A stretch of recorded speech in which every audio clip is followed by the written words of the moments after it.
좋아요, 구독. 저 PBR과 관련된 이야기 이어서 해보겠습니다. 어제였죠. 정부에서 기업 밸류 프로그램과 관련해서 발표가 있었습니다. 이 안에 어떤 내용이 담겼나요? 한마디로 말하면요. 네. 표창장으로는 주가를 올릴 수 없답니다. 네. 표창장으로는 주가를 올릴 수 없다. 크게는 네. 두 가지인데 우선 너무 알맹이가 없다. 그러니까 이게 기업 가치를 올리는 거란 말이에요. 네. 기업 가치를 올리려면 두 가지입니다. 일단 기업 본연의 가치를 올릴 수 있는 네. 일을 해줘야 되고, 그리고 기업들이 그 본연의 가치를 충분히 올릴 수 있도록 환경을 만들어주는 이 두 가지가 네. 이제 완성이 돼야 사실은 실질적인 기업 가치가 올라가는데 둘 다 없다. 기업 본연의 가치를 올릴 수 있는 안도 없었고, 네. 기업 본연의 가치를 올릴 수 있도록 환경을 제공해 주는 것도 강제적이지 않았다. 네. 이 두 가지가 없으니까 맹탕이었다. 제가 볼 때는 그렇습니다. 그러니까 이런 거잖아요. 외부 환경을 먼저 이야기를 하면 네. 외부에서 정부에서 이제 기업의 본연의 가치를 높일 수 있도록 환경을 만들어주는 일을 해줘야 되는데 네. 이게 대부분 권고예요. 네. 네. 그러니까 뭐 기업 밸류업을 하기 위해서 공시를 하는데 권고다. 네. 하고 싶은 수만 하고 어. 말면 말아라. 근데 하면 우리가 상 줄게. 네. 상 많이 받으면 세제 좀 혜택 주고 그런 게 해줄게. 별로 안 할 것 같습니다. 기본적으로. 네.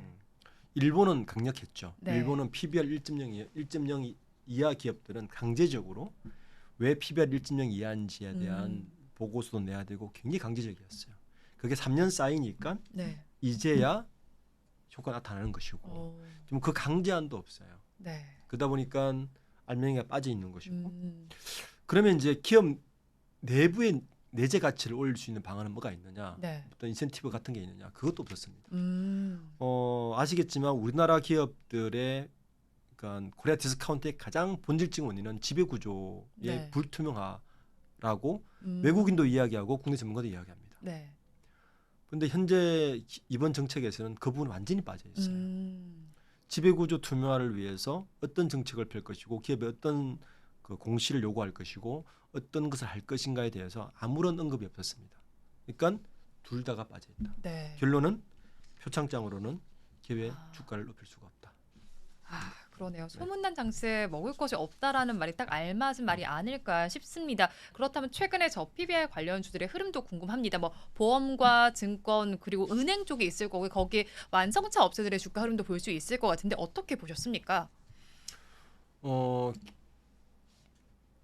기업 밸류업 네. 프로그램을 하면서 사실 지난주에 많이 떴죠. 네. 주가 올랐고 뭔가 있을 것이야. 이런 1.0 기업들을 뭐 우선적으로 막 이제 다 추출할 거 아닙니까? 근데 역시나 뚜껑을 열었더니 별게 없었다. 다시 떨어지고 있는데 네.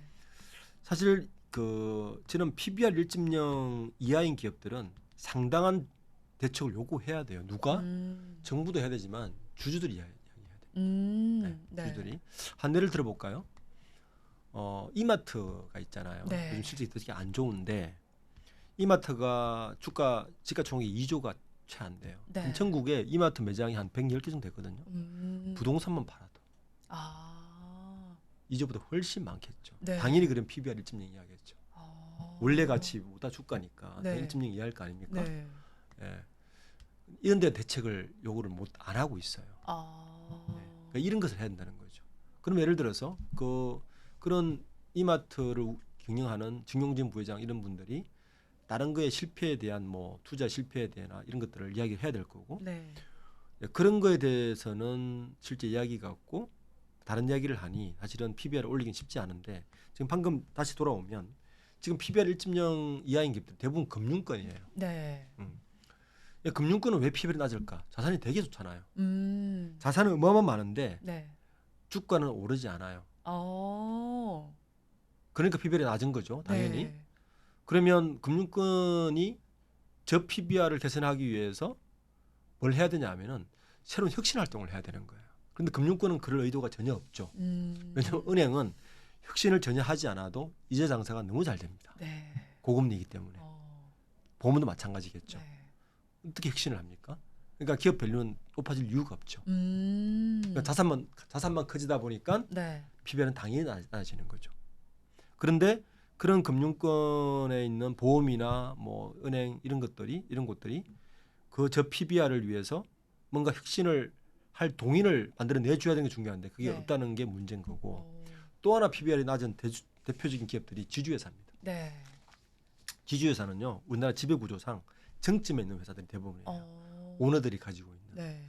오너들은 지주회사의 주가가 오르는 게 결코 좋지 않습니다.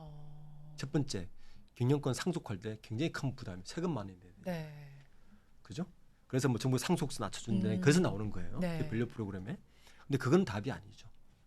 그러니까 지주회사도 어떻게 혁신을 일으켜서 그 자체의 밸류를 올릴 수 있는 방안을 만들어줘야 되는 게 네. 이 일이지. 지금 다른 쪽으로 계속 어프로치를 하고 있다. 그러니까 음. 기업 밸류 프로그램은 기본적으로 설계가 너무 엉성하다. 그렇게 보고 있습니다. 자, 그리고 정부가 세부 내용을 일단 발표를 한 만큼 지금 시점에서는 저 PBR 관련 주들 어떻게 대응을 하면 좋을까요?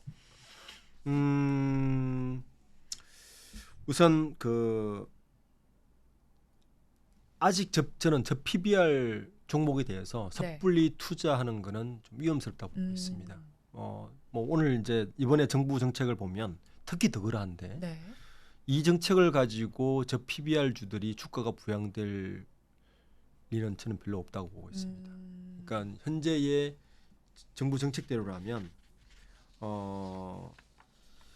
지금 뭐가 빠졌냐면은 근본적인 처방 자체가 빠져 있어요. 네. 그리고 사실 기업 이제 PBR을 잘 보시면 PBR이 분모는 사실 기업의 내재 가치고 분자가 주가인데 분모 분자 둘 다 빠져 있어요. 그러니까 주가를 좀 올리려고 뭐 배당 좀 더 많이 해라, 자사주 소각해라 정도는 하는데 그것조차도 우리나라 기업은 굉장히 낮습니다. 네. 배당 같은 경우도요. 정부에서 아무리 이야기를 해도 금융기업들은 배당을 하겠지만 일반 기업들 배당하기 쉽지가 않아요. 그게 지배구조 때문에 그렇습니다. 네. 잘 보세요. 삼성이 한번 예를 들어볼게요. 삼성전자가 돈을 제일 많이 버는 기업이잖아요. 삼성그룹에서. 네. 그리고 삼성전자를 지배하는 곳은 삼성생명이고 삼성생명을 지배하는 곳은 삼성물산이에요. 네. 오늘 일가들은 삼성물산의 지배를 하고 있습니다. 네. 자, 그러면 삼성전자가 배당을 하게 되면 일단 생명으로 갔다가 생명에서 다시 배당을 해야 물산으로 가서 물산이 배당하는 걸 오늘 일가들이 받아요. 네. 한 번, 두 번, 세 번을 배당해야 돼요. 배당할 때마다 뭐가 나갑니까? 세금이 나갑니다. 굳이 만일 배당할 이유가 없어요. 물론 지금은 삼성전자 같은 경우는 그 이재용 회장 일가들이 꽤 지분을 갖고 있기 때문에 배당을 10조 같은 배당을 하는데 SK그룹도 마찬가지고요. 대부분의 그룹들이 이런 지배구조를 갖고 있다 보니까 직접 배당을 했을 때 소모되는 것들이 너무 많습니다. 그러니까 고배당을 하지를 않아요. 네. 이런 근본적인 문제가 이런 지배구조의 복잡한 것 때문에 있는데 정부에서 배당 많이 해라, 자사주 소각해라고만 한다고 해서 결코 이게 바로 되지 않는다. 그러니까 본질적인 부분을 좀 손을 대야 된다. 그런 부분이 하나 있고 또 하나는 결국에는 기업 활동하기 좋은 환경을 만들어주는 게 기업 밸류를 높여주는 거거든요. 그게 핵심인데 이번에도 보면 겨우 뭐 표창장 하나 뭐 주고 뭐 이런 정도로 기업 밸류를 높인다고 기획안을 올린 것 자체가 물성설입니다. 그러니까 아마 뭐 이번 주에 모든 언론들이 그렇게 비판을 했을 텐데 저뿐만 아니라 그 자체가 굉장히 물성설이라서 저는 저 PBR 주에 대해서 투자하는 거는 아직까지는 시기상조다. 저 PBR 주를 보더라도 그러니까 이런 거예요. 아까 이제 금융권하고 그 이마트를 제가 비교를 했는데 이마트는 PBR이 오르지 않는 이유가 부동산 자산이 엄청 많은데 지금 유통업이 안 좋잖아요. 업황이 안 좋으니까 주가 안 좋을 수밖에 없잖아요. 이거 올릴 방법이 없습니다.